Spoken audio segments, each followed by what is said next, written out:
নমস্কার, মহাবোধ জ্যোতিষ চ্যানেলে আপনাদের সকলকে স্বাগত জানাই। আমি শ্রী স্নেহাশিস মুখার্জি। আপনারা দেখছেন, লাইক, শেয়ার, সাবস্ক্রাইব করছেন। আপনাদের অসংখ্য ধন্যবাদ। যারা এখনও করেননি তাদের কাছে অনুরোধ, সাবস্ক্রাইব করুন যাতে পরবর্তী সমস্ত ভিডিও নোটিফিকেশন আপনারা আগেই পেয়ে যান। আজকে বলবো এই অক্টোবর মাসে 5টা রাশির অর্থনৈতিক দিক দিয়ে দারুণ সৌভাগ্য কিন্তু আসছে না, এসে গেছে। অনলাইন অফলাইন কনসালটেন্সির জন্য যোগাযোগ করতে পারেন। যারা আমার কাছে শিখতে চান তারাও যোগাযোগ করতে পারেন।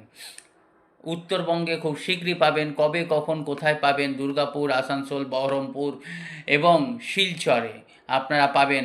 কোথায় কখন পাবেন সেটা যোগাযোগ করে নেবেন। 5টা রাশি কী কী? সিংহ, ধনু, মকর, মেষ এবং 5 নম্বর রাশি নিশ্চয়ই বলবো, লাইক, শেয়ার, সাবস্ক্রাইব করতে ভুলবেন না। 5 নম্বর রাশি হচ্ছে কুম্ভ।